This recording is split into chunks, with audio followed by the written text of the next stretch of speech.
Assalamualaikum warahmatullahi wabarakatuh. Halo sahabat surga, semoga kita senantiasa diberi kesehatan baik lahir maupun batin. Hari Pahlawan merupakan hari nasional yang ditetapkan oleh pemerintah Indonesia yang diperingati tanggal 10 November setiap tahunnya di Indonesia. Hari Pahlawan Nasional ini merujuk pada puncak perlawanan rakyat Indonesia pada pertempuran Surabaya yang pecah pada tanggal 10 November 1945, di mana para tentara dan milisi Indonesia yang pro kemerdekaan berperang melawan tentara Britania Raya dan Belanda yang merupakan bagian dari Revolusi Nasional Indonesia. Pertempuran Surabaya ini disebabkan karena datangnya pasukan sekutu yang berisikan tentara Inggris dan Belanda atau yang dikenal Nica, yang mulai masuk ke kota Surabaya pada tanggal 25 Oktober tahun 1945. Tujuan semula sekutu datang yaitu untuk mengamankan para tawanan perang dan melucuti senjata Jepang. Namun tiba-tiba pada tanggal 27 Oktober tahun 1945, Nica yang dipimpin oleh Brigadir Jenderal Albertin Walker Souther Malabi langsung memasuki wilayah Surabaya dan mendirikan pos pertahanan di sana. Pasukan sekutu yang didominasi tentara Inggris tersebut menyerbu penjara dan membebaskan tawanan perang yang ditahan Indonesia. Mereka juga memerintahkan agar masyarakat Indonesia menyerahkan senjata mereka.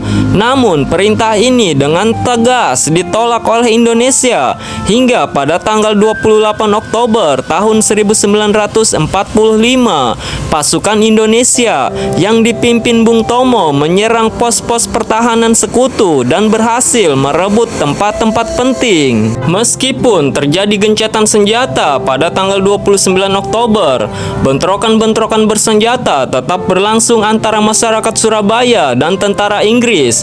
Puncak dari pertempuran ini yaitu terbunuhnya Brigadir Jenderal Malabi pada tanggal 30 Oktober 1945, dan hal ini membuat Inggris marah. Pada tanggal 10 November pagi, tentara Inggris mulai melancarkan serangan pasukan sekutu mendapatkan perlawanan dari pasukan dan milisi Indonesia. Sebagai tanggapan, Inggris mengeluarkan ultimatum pada tanggal 10 November 1945 oleh Mayor Jenderal Eric Carden Robert Mansergh yang menggantikan Jenderal Malabi. Ultimatum tersebut isinya antara lain sebagai berikut. 1. Seluruh pemimpin Indonesia di Surabaya harus melaporkan diri. 2. Seluruh senjata yang dimiliki pihak Indonesia di Surabaya harus diserahkan kepada Inggris. 3. Pemimpin Indonesia di Surabaya harus datang selambat-lambatnya tanggal 10 November 1945 pukul 6 pagi pada tempat yang telah ditentukan dan bersedia menandatangani pernyataan menyerah tanpa syarat. Jenderal Eric juga yang meminta pihak Indonesia menyerahkan persenjataan dan menghentikan perlawanan pada tentara Inggris. Jika tidak menaati perintahnya, tentara Afnei dan administrasi Nica mengancam untuk menggempur kota Surabaya dari darat, laut, dan udara. Namun, ultimatum tersebut tidak diindahkan oleh para pemimpin perjuangan, arek-arek Surabaya, dan segenap rakyat, sehingga Inggris menyerang kota Surabaya dari berbagai arah dengan kekuatan darat, laut, udara, dan membuat pecahnya pertempuran terbesar di Surabaya pada tanggal 10 November 1945. Akibatnya pertempuran tersebut seketika kota Surabaya menjadi neraka. Pertempuran ini memakan waktu kurang dari 3 minggu lamanya dan berakhir dengan korban jiwa yang mencapai ribuan orang. Hancurnya kota Surabaya dan banyak warga sipil yang menjadi korban. Sebanyak 20.000 rakyat Surabaya menjadi korban dan 1.600 tentara Inggris tewas, hilang, dan luka-luka. Salah satu tokoh yang berperan besar untuk mengobarkan semangat perlawanan rakyat Surabaya dalam pertempuran ini yaitu Bung Tomo, yang menginspirasi melalui penyiaran radio pemberontak milik Barisan Pemberontak Rakyat Indonesia atau BPRI. Terdapat pula tokoh-tokoh berpengaruh lain dalam menggerakkan rakyat Surabaya pada masa itu. Beberapa datang dari latar belakang agama seperti Kiai Haji Hasyim Asy'ari, Kiai Haji Wahab Hasbullah, serta kiai-kiai pesantren lainnya juga mengerahkan santri-santri mereka dan masyarakat sipil sebagai milisi perlawanan.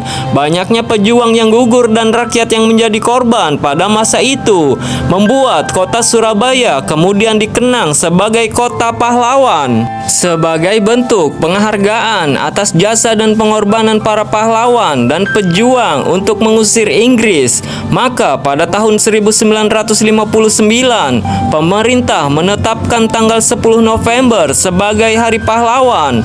Hal tersebut tertuang pada keputusan Presiden nomor 316 tahun 1959 tentang hari-hari nasional yang bukan hari libur dan ditandatangani oleh Presiden Soekarno. Diperingatinya Hari Pahlawan setiap tanggal 10 November bukan tanpa alasan.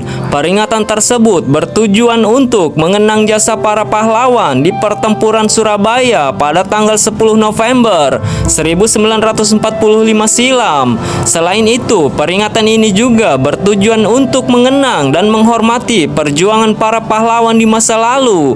Semangat juang tersebut membuat mereka mampu berperang mengusir para penjajah. Selain menghormati para pahlawan, memperingati Hari Pahlawan adalah suatu hal bentuk rasa terima kasih kita kepada para pahlawan masa lalu. Dan sejak saat itu Hari Pahlawan diperingati pada tanggal 10 November dan kota Surabaya menjadi kenangan sebagai kota pahlawan. Sahabat surga, mungkin cukup itu penjelasan dan sejarah singkat sejarah Hari Pahlawan peristiwa 10 November 1945 di Surabaya. Apabila ada kesalahan naskah dan tulisan atau ucapan, saya mohon maaf. Kurang dan lebihnya saya akhiri dengan wassalamualaikum warahmatullahi wabarakatuh.